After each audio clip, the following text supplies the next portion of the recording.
यह कहानी उत्तर प्रदेश के एक गांव की है, जहां एक दिन नाले के पास बिना सिर वाला एक धड़ पड़ा हुआ मिला, जिसके बदन पर नीले कलर की टी शर्ट पर लाल सफेद लाइनिंग साफ नजर आ रही थी। मरने वाले के हाथ में लोहे का कड़ा और पीले लाल कलर का धागा बंधा हुआ था। उसके शरीर के निचले हिस्से में लाल रंग की अंडरवियर और बनियान थी। सिर के बाल तथा दाढ़ी व मूंछ में मेहंदी कलर लगा हुआ था। जिस जगह यह सिर कटा धड़ पड़ा हुआ था, उसके कुछ ही दूरी पर एक प्लास्टिक की बोरी भी पड़ी हुई थी। पुलिस टीम ने जब उस बोरी को खोला तो उसमें मृतक का सिर मिला। पहली नजर में हत्या का मामला दिख रहा था, लिहाजा उन्होंने scene of crime mobile unit के प्रभारी रमन यादव को मौके पर बुला लिया।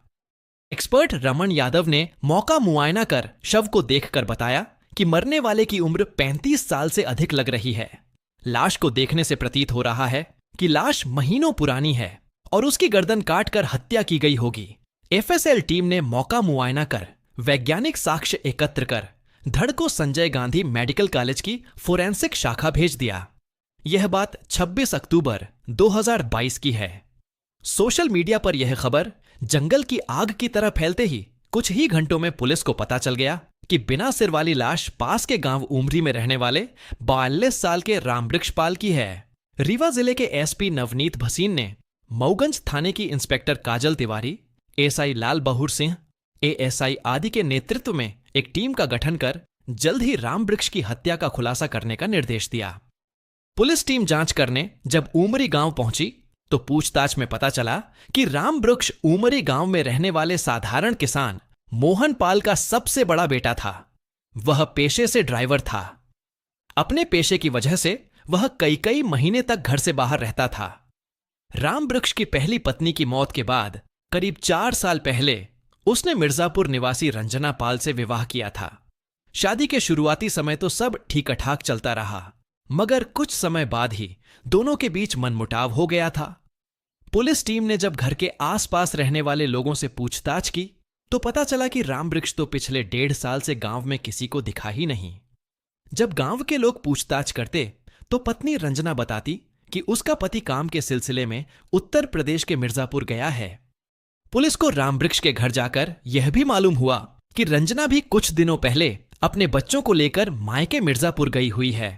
इस वजह से पुलिस के शक की सुई रंजना की तरफ ही घूम रही थी। लिहाजा पुलिस की एक टीम रंजना की तलाश के लिए मिर्जापुर भेजी गई। पुलिस ने सख्ती दिखाते हुए रंजना से पूछताछ की तो उसने पति की मौत की पूरी कहानी बयां कर दी। मध्य प्रदेश के रीवा जिले के मऊगंज जनपद पंचायत के छोटे से गांव उमरी श्रीपट में रहने वाले किसान मोहन पाल के 3 बेटों में 42 साल का रामवृक्ष सबसे बड़ा था। उसके बाद अंजनी पाल और सबसे छोटा 30 साल का मनीष था। रामवृक्ष पेशे से ट्रक ड्राइवर था। उसकी पहली शादी 22 साल की उम्र में हो गई थी। एक बेटे और बेटी के जन्म के बाद वह अपनी पत्नी के साथ बुरा व्यवहार करने लगा था। नशे की लत और उसकी प्रताड़ना से तंग आकर पत्नी ने आग लगाकर आत्महत्या कर थी। उस समय उसके बच्चों की उम्र कम थी, इसलिए समाज के लोगों ने रामवृक्ष के माता पिता को बच्चों की परवरिश के लिए उसकी दूसरी शादी करने की सलाह दी। उत्तर प्रदेश के मिर्जापुर में रहने वाली रंजना पाल भी पति की मारपीट से तंग आकर मायके में रह रही थी। उसके 2 बेटे थे। समाज के लोगों ने यही सोचकर दोनों की शादी करा दी कि दोनों के बच्चों की परवरिश होने लगेगी। रामवृक्ष नशे का आदी होने की वजह से घर परिवार की जिम्मेदारियों से बेखबर रहता था, लिहाजा दोनों के बीच तकरार बढ़ने लगी। रामवृक्ष का परिवार गांव में घर के 3 हिस्सों में अलग अलग रहता था। एक हिस्से में रामवृक्ष का परिवार, दूसरे हिस्से में उसका भाई अंजनी पाल अपनी पत्नी और बच्चों के साथ, जबकि सबसे छोटा भाई मनीष माता पिता के साथ रहता था। उस समय मनीष की शादी नहीं हुई थी। रामवृक्ष काम के सिलसिले में अक्सर 15-15 दिन घर से बाहर रहता था। इसका फायदा उठाते हुए रंजना का झुकाव अपने देवर मनीष की तरफ हो गया। उस समय मनीष 30 साल का गोरा चिट्टा, जवान व कुंवारा था। मनीष भाभी का लाडला देवर था, परंतु रामवृक्ष की बुरी आदतों की वजह से अपने भाइयों से नहीं पटती थी। रामवृक्ष पैतृक संपत्ति का ज्यादा भाग खुद उपयोग कर रहा था। इस वजह से उसके भाई भी उससे नफरत करते थे। ऐसे में रंजना ने मनीष पर डोरे डालने शुरू कर दिए। मनीष उम्र की जिस दहलीज पर खड़ा था, वहां पर शादीशुदा नाजनखरों वाली भाभी रंजना के बिछाए प्रेम जाल में वह फंस ही गया। लिहाजा जल्द ही दोनों के बीच अवैध संबंध हो गए। इसके बाद तो मनीष और रंजना का इश्क परवान चढ़ने लगा था। जब भी उन्हें मौका मिलता वे अपनी हसरतों को पूरा कर लेते।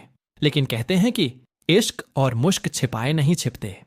यही हाल हुआ भौजाई रंजना और देवर मनीष के इश्क का। आखिर पति राम वृक्ष को देवर भौजाई के चोरी छिपे चल रहे इश्क का पता चल ही गया। एक दिन शराब के नशे में चूर राम वृक्ष जब घर पहुंचा तो रंजना पर बरस पड़ा। छिनाल, तूने आखिर अपनी औकात दिखा ही दी। मनीष के साथ रंगरलियां मना रही हैं। रामवृक्ष ने भद्दी गालियां देते हुए रंजना की पिटाई कर दी। अब तो आए दिन दोनों के बीच झगड़ा आम बात हो गई थी। जब रामवृक्ष गुस्से में रंजना की पिटाई करता तो प्रेमी मनीष के सीने पर सांप लौट जाता। रोज रोज अपनी प्रेमिका की पिटाई से उसे दुख पहुंचता। तुम चुपचाप खाने में मिलाकर रामवृक्ष भैया को खिला देना, मनीष बोला। फिर घर के लोगों को क्या बताएंगे कि कैसे मर गए? रंजना आगे की मुश्किल देखते हुए बोली। तुम इसकी चिंता मत करो, रातों रात मैं लाश को ठिकाने लगा दूंगा और लोगों से कह देंगे कि भैया काम के सिलसिले में बाहर गए हुए हैं। मनीष रंजना को आश्वस्त करते हुए बोला। मनीष और रंजना का प्यार अब घर वालों को भी पता चल चुका था। मनीष के रंजना से संबंधों की भनक पिता मोहन पाल को लगी तो उन्होंने माथा पीट लिया। समाज में ऊंच नीच न होने के भय से उन्होंने यह सोचकर मनीष की शादी कर दी कि शादी होते ही वह अपनी भाभी से दूर रहने लगेगा। मगर शादी होने के बाद भी मनीष की रंजना से नजदीकियां कम नहीं हुईं। मनीष की पत्नी भी मनीष की इन हरकतों से परेशान थी। मनीष अपनी नवविवाहिता पत्नी पर फिदा होने के बजाय रंजना भाभी की जवानी के गुलशन का भंवरा बना हुआ था। मनीष की नैनवेली पत्नी जब मनीष को रंजना से दूर रहने को कहती तो वह उलटा उसके साथ ही मारपीट करने लगता। राम वृक्ष जब भी घर आता तो वह देखता कि मनीष रंजना के इर्द गिर्द घूमता रहता है। इस बात को लेकर वह मनीष को भला बुरा भी कह चुका था। मनीष अपने भाई से जब जमीन के बंटवारे की बात कहता तो राम वृक्ष उसे डरा धमका कर चुप करा देता।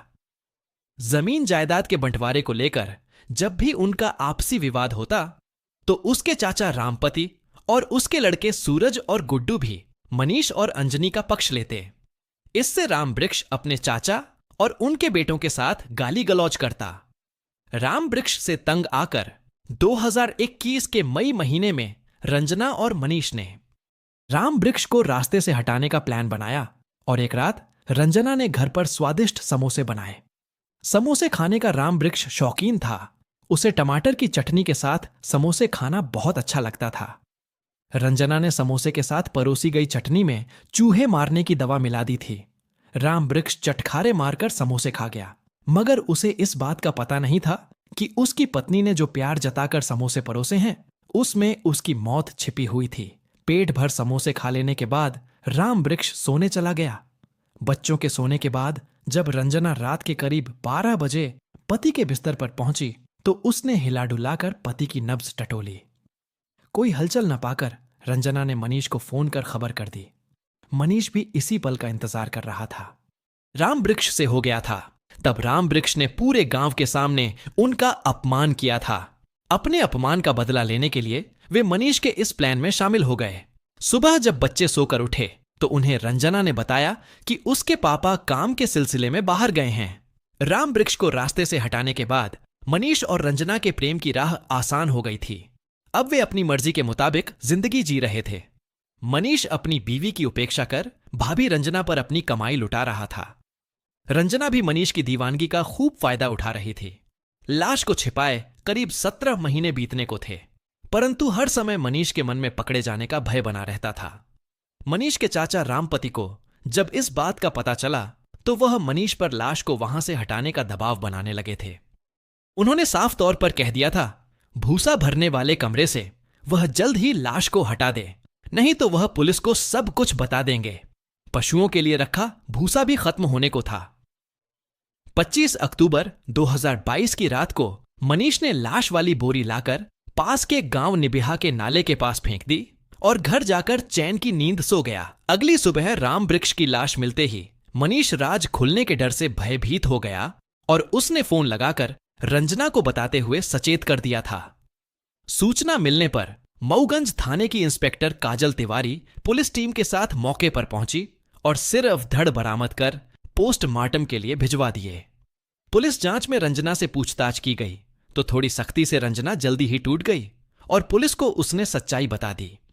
देवर भाभी के प्रेम और वासना की आग में अंधे होकर राम वृक्ष को ठिकाने लगाकर यही समझ बैठे थे कि वे पुलिस की आंखों में धूल झोंक कर कानून की नजरों से बच जाएंगे, परंतु उनका यह भ्रम जल्दी ही टूट गया। लो, महीने तक भूसे के ढेर में दबी लाश जब बाहर निकली तो राम वृक्ष की हत्या का पूरा सच सामने आ गया। पुलिस ने मनीष, रंजना के साथ उसके भाई अंजनी व चाचा रामपति को भादमवी की धारा 302 और 201 के तहत मामला कायम कोर्ट में पेश किया, जहां से रंजना को महिला जेल रीवा और मनीष, अंजनी और रामपति को उपजेल मऊगंज भेज दिया।